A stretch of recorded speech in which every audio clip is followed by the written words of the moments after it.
అరుణోదయ స్తుతి కార్యక్రమంలో అనుదినము మాతో కలిసి దేవుని స్తుతిస్తున్న మా ప్రియ సోదరి సోదరులకందరికీ మన ప్రభువును రక్షకుడు యేసుక్రీస్తు అమూల్యమైన నామమున అందరికీ ప్రేమతో వందనాలు. ఉదయకాల మన ధ్యానాంశము నిండి ఉంది. పరిశుద్ధ గ్రంథమైన బైబిల్లో నుంచి 119వ కీర్తన 64వ వచనం చదువుకుందాం. యెహోవా, భూమి నీ కృపతో నిండి ఉన్నది, నీ కట్టడలను నాకు బోధింపు. యెహోవా, భూమి నీ కృపతో నిండి ఉన్నది, నీ కట్టడలను నాకు బోధింపు అని చెప్పి చూస్తుంటున్నా. ఉదయకాల వేళలో అనుదినము అరుణోదయ స్తుతి కార్యక్రమంలో ఇలాగ కలిసి ఆయన స్తుతించి గణపరిచే భాగ్యాన్ని దేవుడు మనందరికీ అనుగ్రహించాడు. అందును బట్టి మనం ఎంతగానో ఆయన్ను స్తుతించబద్ధులమై ఉంటున్నాం. అవును, ఈ దినమును సమయమును చూడక ఎంతోమంది లోకాన్ని విడిచిపెట్టి వెళ్ళిపోయారు. కానీ నీ ఎడల నా ఎడల కృప చూపించి నిన్ను నన్ను ఆశీర్వదించి ప్రేమించి ఆయుష్ ఇచ్చి ఆరోగ్యం ఇచ్చి భద్రత ఇచ్చి నెమ్మది ఇచ్చి ఈ లోకంలో మనం ఉంచాడు. కాబట్టి ఆయన మనం ఎంతగానో మనం స్తుతించాలి. యెహోవా అనగా ఉన్నవాడు అనువాడు అని చెప్పేసి చూస్తుంటున్నాం. ఆయన ఉన్నవాడు, నిరంతరం ఉన్నవాడు, నిరంతరం నిలిచి ఉన్నవాడు, మనతో ఉన్నవాడు, మన మధ్యలో ఉన్నవాడు, మనకు తోడైనటువంటి దేవుడు. అటువంటి దేవుడు ఆయన చెప్తున్నటువంటి మాటలు మనం చూస్తుంటున్నాం. యెహోవా, భూమి నీ కృపతో నిండి ఉన్నది. అవును, కృప కలిగిన దేవుడు, కృపా సమృద్ధి కలిగినటువంటి దేవుడు, కృపా సత్య సంపూర్ణమైన దేవుడు. అటువంటి దేవుడు నీ ఎడల నా ఎడల కృప చూపించాడు. కృప చూపించి కృపతో నిండి ఉంది భూమి. అవును, ఇక్కడ గమనిస్తే నిండి ఉంది అనే మాట మనం చూస్తుంటున్నాం. దేంతో నిండి ఉంది? కృపతో నిండి ఉంది. 33వ కీర్తన 5వ వచనంలో కూడా మనం గమనించినట్లయితే 33వ కీర్తన 5వ వచనంలో ఆయన నీతిని న్యాయమును ప్రేమించుచున్నాడు, లోకము యెహోవా కృపతో నిండి ఉన్నది అని చెప్పి చూస్తుంటున్నాం. దేంతో నిండి ఉంది? లోకము యెహోవా కృపతో నిండి ఉంది. ఆయన నీతిని న్యాయమును ప్రేమించుచున్నాడు. ఆయన యెహోవా వాక్యం యథార్థమైనది, ఆయన చేయనదంతయు నమ్మకమైంది. ఆయన నీతిని న్యాయమును ప్రేమిస్తూ ఉన్నాడు. లోకము యెహోవా కృపతో నిండి ఉంది అని చెప్పి చూస్తున్నాను.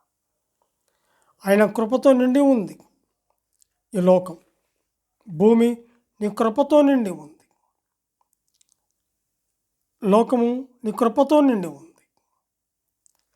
యెషయా గ్రంథము 6వ అధ్యాయము 3వ వచనంలో కూడా మనం గమనించినట్లయితే యెహోవా, సైన్యములకు అధిపతియగు యెహోవా పరిశుద్ధుడు పరిశుద్ధుడు పరిశుద్ధుడు, సర్వలోకము ఆయన మహిమతో నిండి ఉంది. ఇక్కడ గమనిస్తే 119వ కీర్తన 64లో ఏమో భూమి కృపతో నిండి ఉంది. 33వ కీర్తన 5లో యెహోవా కృప నిండి ఉంది, అంటే లోకములో నిండి ఉంది అని చెప్పి చూస్తుంటున్నాం. అక్కడ గమనిస్తే లోకము యెహోవా కృపతో నిండి ఉంది, యెహోవా కృపతో నిండి ఉంది. యెషయా గ్రంథంలో ఆయన మహిమతో నిండి ఉంది. మహిమ కలిగిన రాజు, మహిమోన్నతుడైనటువంటి దేవుడు కృపతో నింపాడు భూమిని. కృప కలిగిన దేవుడు, కృపా సమృద్ధి కలిగిన దేవుడు, కృపా సమృద్ధి ఇచ్చినటువంటి దేవుడు, కరుణామయుడు, కనికరము కలిగిన దేవుడు, జాలి కలిగిన దేవుడు. ఆయన చూపిన ప్రేమ ఎంతో గొప్పది. ఆయన మహిమ నిమిత్తము నిన్ను నన్ను భూమి మీద ఉంచాడు. ఆయన కట్టడలు నాకు ఆయన కట్టడలు ఉన్నాయి, ఆయన బోధించిన బోధలు ఉన్నాయి. ఆయన కట్టడలు నీ కట్టడలు నాకు బోధించుము, నాకు నేర్పించుము అని చెప్పి బోధించుము లేక నేర్పించుము. నీ కట్టడలు నాకు బోధించుమయ్యా. బాధల మూలంగా నేర్చుకోవాలి, శ్రమల మూలంగా నేర్చుకోవాలి. అంతేకాదు ఆధ్యాత్మికంగా ఇంకా నేర్చుకోవాలి. బలము, శక్తి, ఆరోగ్యము అన్నీ ఇస్తున్నాడు. అయితే ఆయన కట్టడలు ఇచ్చాడు, ఆయన వాగ్దానాలు ఉన్నాయి, ఆయన నియమాలు ఉన్నాయి, ఆయన బోధలు ఉన్నాయి. వాటి ప్రకారము ఈ లోకములో జీవించాలి. అక్కడేమన్నాడు? భూమి కృపతో నిండి ఉంది. ఈ భూమి అంతా కృపతో నిండి ఉంది. కృప కలిగిన దేవుడు, ఇంకా కృపామయుడు చేతులు చాపుతూ ఉన్నాడు. ఆయన ప్రేమిస్తూ ఉన్నాడు. రండి నా యొద్దకు, నేను పరిశుద్ధుడను, మీరు కూడా పరిశుద్ధులుగా ఉండాలి అంటే నా సన్నిధికి రండి అని పిలుస్తూ ఉన్నాడు. లోకము యెహోవా కృపతో నిండి ఉంది. 33లో చూస్తాం. బోధింపము లేక నేర్పించము అని చెప్పి చూస్తాం. ఇది 119వ కీర్తన 67-71 కూడా గమనించినట్లయితే, శ్రమ కలగక మునుపు నేను త్రోవ విడిచితిని. నేను ఇక్కడ గమనిస్తే, ఇప్పుడు నీ వాక్యమును అనుసరించి నడుచుకొనుచున్నాను. భూమి కృపతో నిండి ఉంది. నీ కట్టడలు నాకు బోధించుమన్నాడు. యెహోవా నీ మాటలు చొప్పున నీ సేవకునికి నీవు మేలు చేసి ఉన్నావు. నేను నీ ఆజ్ఞల యందు నమ్మిక ఉంచి ఉన్నాను. మంచి వివేచన, మంచి జ్ఞానము నాకు నేర్పుము. శ్రమ కలుగక మునుపు నేను త్రోవ విడిచాను. శ్రమ కలుగక మునుపు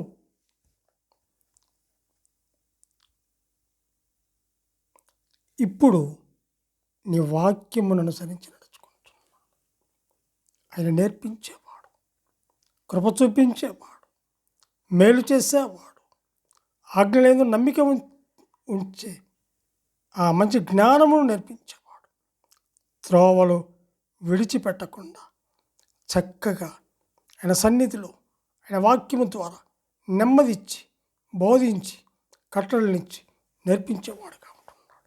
71లో కూడా గమనిస్తే, నేను నీ కట్టడలు నేర్చుకున్నట్లు శ్రమ నొంది ఉండుట నాకు మేలాయను. అవును, ఆయన కట్టడలను నేర్చుకోవడానికి, ఆయన వాక్యాన్ని నేర్చుకోవడానికి, ఆయన సన్నిధిలో కూర్చోవడానికి, ఆయన మాటలు వినడానికి శ్రమ కలుగటం మేలు. శ్రమ కలుగటము మేలు. ఎందుకంటే ఆ శ్రమలో ఎన్నో పాఠాలు నేర్చుకోవాలి. యోబు విషయంలో మనం చూస్తాం. యోబు యథార్థవంతుడే, న్యాయవంతుడే, అన్నీ ఉన్నాయి. అయినా కూడా తన యథార్థతను వదిలినవాడు కాదు.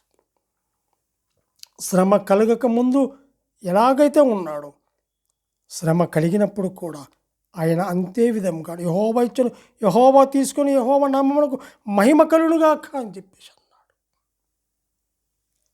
కదా. ఇక్కడ గమనిస్తే, శ్రమ నొంది ఉండుట నాకు మేలాయను. అక్కడేమో 67లో శ్రమ కలుగక మునుపు నేను త్రోవ విడిచాను. శ్రమ నొంది ఉండుట నాకు మేలు. నాకు మేలయ్యా, శ్రమ నొంది ఉండుట నాకు మేలు. అవును, నా జీవితంలో శ్రమ పొంది ఉండుట నాకు మేలు కలిగింది కాబట్టి నేను దేవుని వాక్యాన్ని చదవటానికి, దేవుని సన్నిధిలో ఉండటానికి, ప్రార్థించడానికి దేవుడు కృప చూపించాడు. ఆయన కృప చూపించాడు, ఆయన కృపతో నింపాడు. నీ వాక్యము అనుసరించి నడుచుకున్నట్లు, నేను నీ కట్టలు నేర్చుకున్నట్లు, దేవుని వాక్యము ద్వారా దేవుని మంచితనాన్ని మరింతగా నేర్చుకోవడానికి ఆయన మనకు తోడుగా ఉన్నాడు. అట్టి దేవుడు మన ఏళ్ళలో చూపించాడు, మనలో నింపుతాడు. మనము ఖాళీ కుండలం అయిపోయినప్పుడు, అయ్యా నా హృదయము నింపు నాయన, నీ వాక్యముతో నింపు నాయన, నీ ప్రార్థన శక్తితో నింపు తండ్రి. నీవు కృప కలిగిన దేవుడు. ఈ భూమి మీద కృప విస్తరించింది, కృపతో నింపి ఉన్నావు. నీ కట్టలు నాకు బోధించు, నీ వాక్యము నాకు నేర్పించు. దాని ప్రకారం జీవించడానికి నాకు సహాయించి, శ్రమ కలగక మునుపు, శ్రమ కలిగినప్పుడు నాకు మేలు, నాకు మేలు, మేలు శ్రమ నొంది ఉండుట నాకు మేలాయను అని చెప్పి చూస్తాను. నీ కట్టలు నేర్చుకోవడానికి నాకు శ్రమ కలిగింది, నాకు మేలయ్యా, మేలు మేలు అని చెప్పి చూస్తాను. అంతేకాదు, శ్రమ కలుగక మునుపు నేను త్రోవ విడిచాను. శ్రమ కలగక మునుపు మనము దూరస్తులం, అన్యాయస్తులం, అక్రమస్తులము, ఎలాగైతే ఎలా ఉన్నామో మన స్థితి మనకు తెలుసు. అయితే శ్రమ కలుగక మునుపు నేను త్రోవ విడిచాను. మరి శ్రమ నొంది ఉండుట నాకు మేలు. శ్రమ కలిగిన తర్వాత నేను ఎలా నలిగిపోయానో, విరిగిపోయానో, మరి ఎలా దాంట్లో నేర్చుకున్నాను, ఎన్నో పాఠాలు నేర్చుకున్నాను.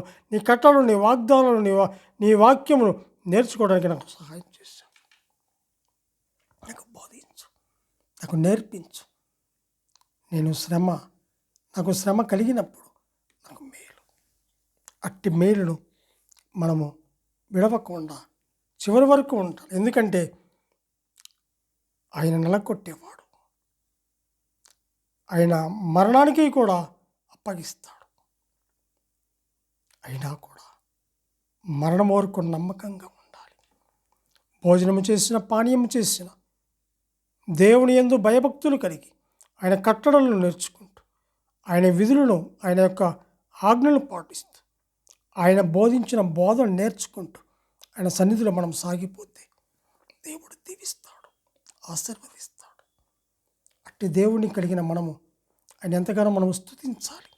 నింపు ప్రభువా, నిండి ఉంది భూలోకము, భూమి నీ కృపతో నిండి ఉంది. నీ కట్టడలు నాకు బోధించు. నీ మహిమ, నీ కృప, నీ దీవెన, నీ ఆశీర్వాదం మా పట్ల ఉంచి నింపుతున్నందుకే మీకు వందనాలు చెల్లించుకుంటున్నా. ఈ ఉదయకాల వేళలో మా హృదయాలు నింపు ప్రభువా నీ వాక్యముతోని మనం ఎప్పుడైతే అడుగుతామో తప్పకుండా నింపే దేవుడుగా ఉంటున్నాడు. దేవుడు తన వాక్యాన్ని దీవించునుగా. ప్రార్థన చేసుకుందాం.